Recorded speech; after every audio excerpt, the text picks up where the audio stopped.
அன்பிற்குரிய நறுமலர் சொந்தங்களே, இன்றைக்கி நம்ம பார்க்கக்கூடிய இந்த பாடல் என்ன அப்படின்னு பார்த்தீங்கன்னா, மீண்டும் ஒரு கம்பருடைய பாடல் தான்.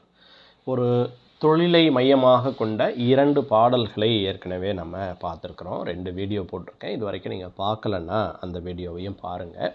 நம்மளுடைய பயிற்சி மையத்தில் யூஜிசி நெட்டுக்கான வகுப்புகள் போயிட்டுருக்கு. கல்லூரி பேராசிரியர்கள் ஆகணும் அப்படின்ற கனவோடு இருக்கக்கூடியவர்கள் யாராவது இருந்தீங்கன்னா, யூஜிசியினுடைய முதல் பேப்பர் ரொம்ப கடினமாக இருக்குது அப்படின்னு நீங்கள் ஃபீல் பண்ணுறீங்க அப்படின்னு சொன்னால் அந்த கவலையே வேண்டாம். நம்மக்கிட்ட 65 மணி நேர வீடியோ வகுப்புகள் இருக்குது. அந்த வீடியோ வகுப்புகள் உங்களுக்கு அப்ளிகேஷன் வழியாக கிடைக்கும். அதை நீங்கள் எத்தனை முறை வேணாலும் திரும்ப திரும்ப பார்த்துக்கலாம். உங்களுக்கு ரொம்ப எளிதாக ஜேஆர்எஃப் அடிக்கிறதுக்காகவும் ரொம்ப எளிதாக நெட் தேர்ச்சி பெறுவதற்காக முதல் தாளில் பிரச்சனையே இல்லாத அளவிற்கு ரொம்ப அழகாக மெதுவாக தமிழில் சொல்லிக் கொடுக்கக்கூடிய ஒரு வகுப்பு தான் நம்மளுடைய யூஜிசி வகுப்பு. அதை நீங்கள் வேணும் அப்படின்னு சொன்னால் கீழே இருக்கக்கூடிய இந்த எண்ணிற்கு அழைத்து நீங்கள் பேசலாம். நம்மளுடைய பயிற்சி மையத்தில் பிஜிடிஆர்பிக்கோ அல்லது டெஸ்ட் பேட்சுக்கோ இணையணும் அப்படின்னாலும் இந்த எண்ணை பயன்படுத்திக்கலாம்.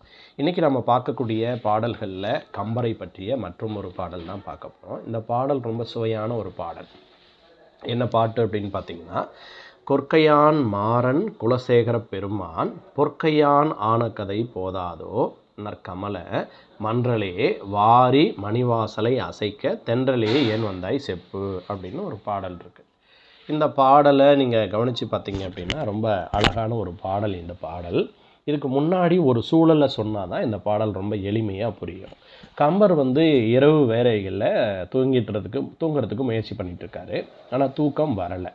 இப்படி தூக்கம் வராத ஒரு இரவு, அந்த இரவில் கதவு படபடன்னு அடிச்சுக்குது. யாரோ கதவை தட்டுற மாதிரி இருக்குது. இப்போ மனைவி கேட்குறாங்க, யாரோ கதவை தட்டுற மாதிரி இருக்குது அப்படின்னு சொல்லி யாருன்னு கேட்குறாங்க. கம்பர் எந்திரிச்சு போய் பார்க்குறாரு. அங்கே காற்று தான் என்ன செய்யுது அப்படின்னா அந்த கதவை தட்டிகிட்ருக்கு, அதாவது அசைச்சிட்ருக்கு.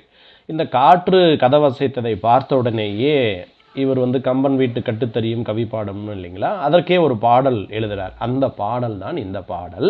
என்ன சொல்கிறார் அப்படின்னு பார்த்தீங்கன்னா, கொற்கையான் மாறன் குலசேகர பெருமான் பொற்கையான் ஆனக்கதை போதாதோ. அந்த காற்றை பார்த்து கேட்குறார். தென்றலே, கொற்கை துறைமுகத்துக்கு உரியவனாக இருக்கக்கூடியவன் பாண்டிய குலசேகர பெருமான் என்று சொல்லக்கூடியவன்.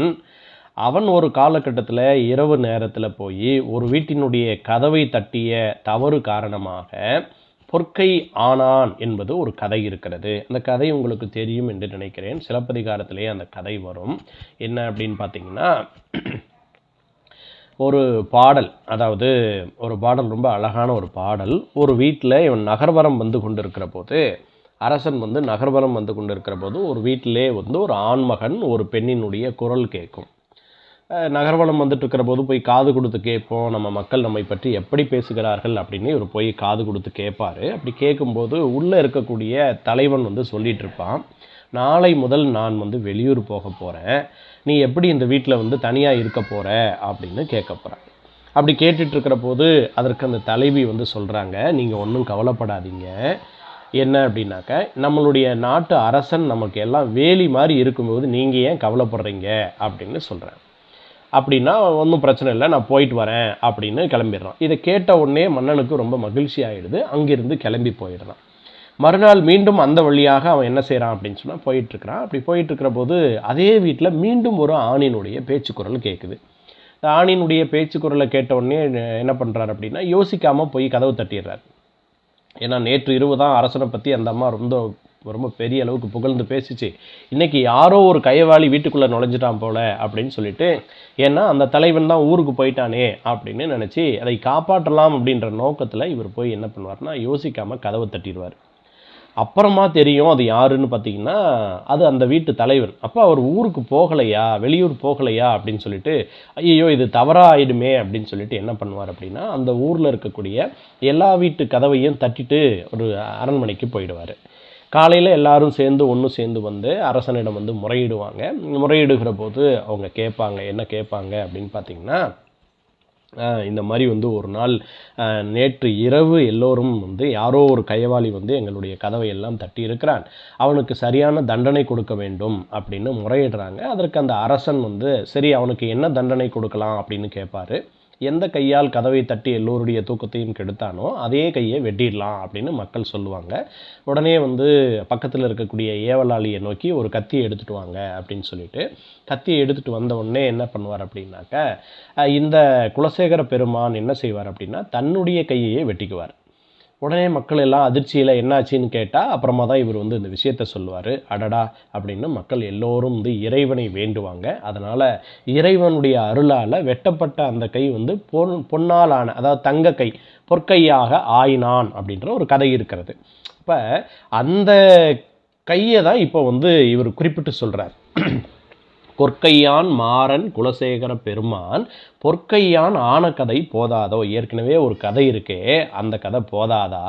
தென்றலே, அவர் சொல்கிறார், நற்கமல மன்றலே வாரி மணிவாசலை அசைக்க நீ ஏன் இவ்வளவு நறுமணத்தோடு வந்து என்னுடைய வீட்டு கதவை அசைக்கிறாய்? மணிவாசலை அசைக்க தென்றலே ஏன் வந்தாய் செப்பு. அப்போ ஏற்கனவே ஒரு கதை இருக்கிறது. கதவை தட்டினதுனால வந்து குலசேகர பெருமான் வந்து பொற்கையுடைய பாண்டியனாக அவன் மாறினான். அந்த கதை மட்டும் இந்த உலகத்துக்கு போதாதா? நீ வேற ஒரு கதை சொல்லணுமா? எதற்காக என்னுடைய வீட்டு கதவை வந்து அசைத்திருக்கிறாய்? அதை கொஞ்சம் சொல்லு அப்படின்னு ரொம்ப அழகான ஒரு பாடல். இந்த பாடல் பார்க்கறதுக்கே ரொம்ப மகிழ்ச்சியாக இருக்குது. பொற்கையான் மாறன் குலசேகர பெருமான் பொற்கையான் ஆன கதை போதாதோ நற்கமல மண்டலே வாரி மணிவாசலை அசைக்க தென்றலே ஏன் வந்தாய் செப்பு.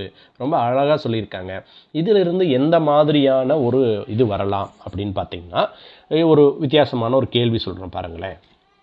பொற்கையான் ஆன கதை போதாதோ நற்கமல மண்டலே இருக்கு இல்லைங்களா?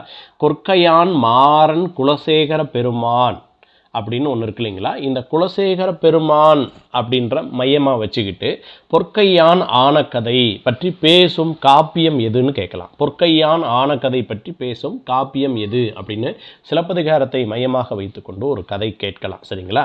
இல்லைன்னா இதே விஷயத்தை எடுத்துக்கொண்டு என்னது, கொற்கையான் மாறன் குலசேகர பெருமான் பொற்கையான் ஆன கதை போதாதோ அப்படின்னு இந்த அடிகளை மட்டும் கொடுத்துட்டு மேற்கண்ட இவ்வடிகளை எழுதியவர் யாருன்னு கேட்கலாம். நாம் என்ன செய்வோம் அப்படின்னா, உடனே அடடா இது சிலப்பதிகாரத்தில் தானே வருது அப்படின்னு நினச்சி நம்ம அங்கே வந்து இளங்கோவடிகள் அப்படின்னு கொடுத்துக்கூடாது. 4 ஆன்சரை பொறுத்த வரைக்கும் ரொம்ப நெருக்கமாக தானே கொடுப்பாங்க.